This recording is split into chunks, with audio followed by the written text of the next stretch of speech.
If you've been told you have prediabetes, listen closely, because you still have time to reverse it, but every bite you take counts. In this video, I'm revealing 5 powerful diet tips that can naturally push your blood sugar back into the safe zone. No meds, no stress. Tip number 4 might be the most overlooked, but the most powerful. Welcome to Food Humanie. Zahir and Aisha will share thoughts about it. So Aisha, what are the 5 diet tips are we talking about today? Okay, so you're here because you want to get smart, fast on topics that matter. You're looking for that signal in the noise. Well, today you've pointed us towards something really interesting. It's 5 diet tips to reverse prediabetes fast. Okay, quite a claim. It is, and our mission, well, our deep dive mission today is basically to pull out the core stuff, the actionable gold, from this video. So listeners can quickly get a handle on potential strategies for tackling prediabetes. Precisely, and we'll even touch on some real-life examples Dr. Knoll just shared, people like Carol. Right, I remember reading about her. She reportedly reversed her prediabetes. Yeah, and apparently got her fibromyalgia into remission too, reduced meds. Yeah. Now has an A1C of 5.2, fasting glucose of 68. Pretty impressive numbers. Wow, okay. And there was another one, Betty. Yes, Betty. She reportedly lost 20 pounds, got into healthy ranges for, weight, BMI, waist size, and even got off her statin. Those are definitely compelling results. Seeing those kinds of outcomes, as they're presented anyway, it really paints a picture of what might be possible. It does. It shifts it from just abstract advice to, well, real possibilities, doesn't it? Yeah. Which is super valuable if you're looking for practical steps. Absolutely. So where do we start? Tip number 1. Let's do it. Tip 1, what to eat. Dr. Knoll suggests we kind of ditch the calorie obsession. Okay, so focusing instead on macronutrients. That's the idea. But what does that actually mean, like on your plate day to day? Well, the video really pushes for prioritizing complete protein.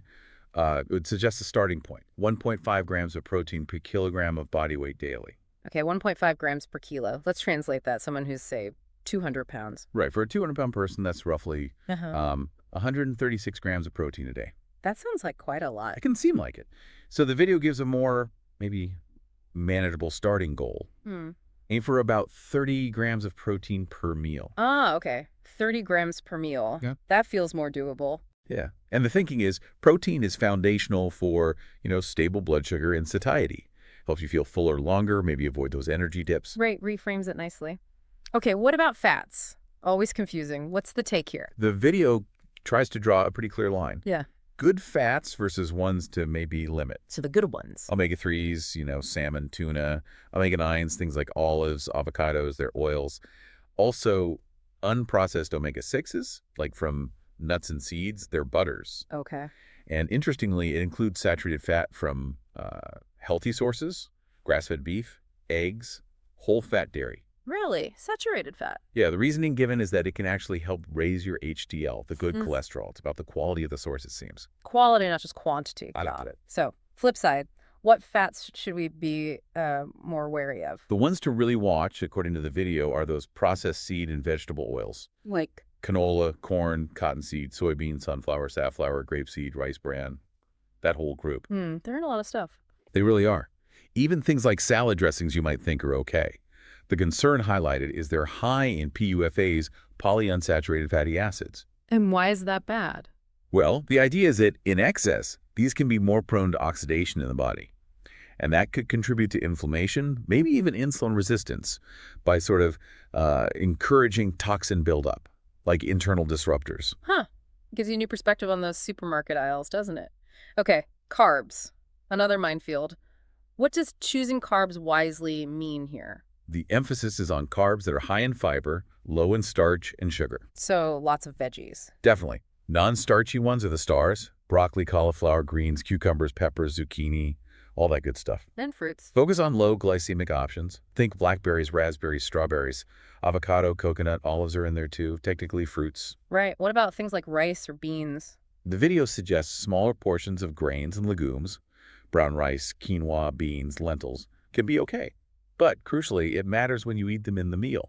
Which leads us perfectly into tip number 2. That's exactly how to eat. So the video suggests a specific order. Protein first, then fat, then the healthy carbs. That's the recommendation for each meal. Why that order? What's the thinking behind it? It's based on how we digest and absorb things.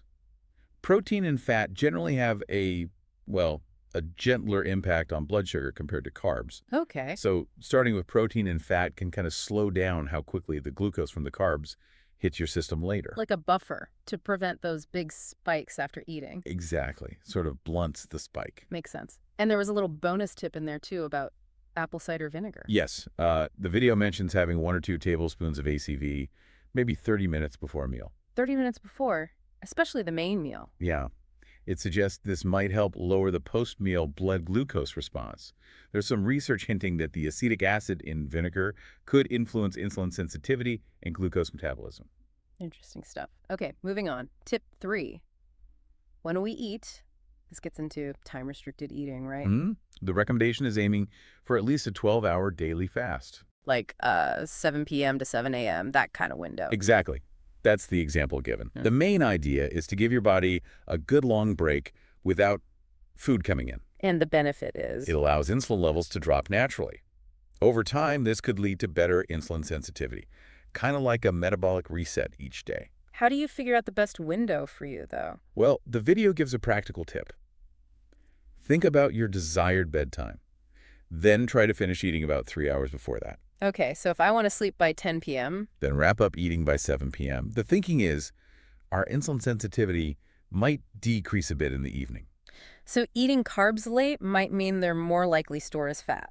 That's the suggestion. Giving your digestion a break lets the body reset, maybe become more efficient. And it also mentioned something about the type of meals at different times of day. Right. It suggests maybe having higher carb meals earlier in the day. When you're more active. Exactly. And potentially more insulin sensitive then. And then lean towards lower carb meals later in the evening. It aligns better with our, natural body clocks. Circadian rhythms. Got it. And a big part of this when is about meals versus snacking. Definitely. The video really pushes for 2 or 3 larger, more substantial meals a day. And avoiding grazing. Yeah, discouraging frequent snacking. The goal is to let your blood sugar return to baseline between meals. Which helps lower average blood sugar and insulin overall. That's the idea. And it gives your body a chance to maybe tap into fat stores for energy, improve metabolic flexibility. Now, the video briefly touches on maybe doing more intermittent fasting beyond just 12 hours. Is that for everyone? No, and the video is clear on that. It really points out there's no one-size-fits-all approach. Depends on the person. Totally. Things like your age, if you're menopausal, your daily schedule, menstrual cycle, sex, activity level, all these things matter. So it's about finding what works for you, maybe with some guidance. Exactly. Personal experimentation, and ideally, talking to a healthcare professional to tailor it. That personalization point is key. Yep. Okay, let's switch gears. Tip 4, what not to drink. Sounds like beverages are a big deal too. Oh, absolutely. The video really hammers home the importance of just drinking water, staying hydrated. Simple enough. Yeah. What about coffee or tea? Moderate amounts of unsweetened tea and coffee are generally considered okay for most people. But the big no-nos are? Drinks with added sugar, definitely. Those fancy sweetened coffee drinks, pop, sports drinks. Yeah, sugar bombs. Right. They can cause really fast big blood sugar spikes and just make insulin resistance worse or contribute to it starting. It's not just the sugary stuff, though, is it? The video warned about some artificial sweeteners, too, even in diet drinks. That's a really important point it makes. Even though they're sugar-free, the video advises caution with what it calls unhealthy artificial sweeteners. Like which ones? Maltodextrin, sucralose, sulfate, potassium, saccharin, aspartame. The concern mentioned is that some of these might still negatively impact blood sugar in some people. And maybe mess with gut health, too. Yeah, potentially disrupt the gut microbiome, which could hinder how your body processes carbs generally. So, read the labels on diet pop and things. So if someone wants a bit of sweetness, but wants to avoid that stuff, what are the better options mentioned? The video suggests looking at healthier sugar substitutes. Stevia, monk fruit, and erythritol are the ones mentioned. And these generally don't mess with blood sugar. They're considered to have minimal impact compared to sugar and those other artificial ones. Good to know. Okay, finally, tip number 5. This one feels fundamental. Don't go on a diet, change your lifestyle for sustainability. Yes. I think this one hits home for a lot of people, right? The whole yo-yo dieting cycle. Totally. So what's the core message here? It's about reframing the word diet. Its original meaning is just your habitual way of eating. So the idea is to move away from thinking about short-term restrictive diets with an end date. And instead focus on. Cultivating lasting healthy habits.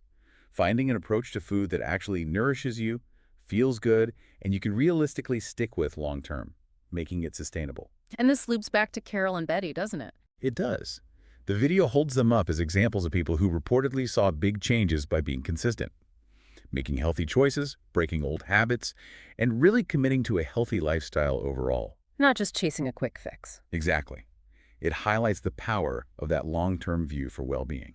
Now, the video did specifically mention the Zivley Prediabetes program. Can you give us the rundown on what that involved based on what was shared? Sure, it presented the Zivley Prediabetes Reversal Program, or PRP, as a structured way to help people make these lifestyle shifts.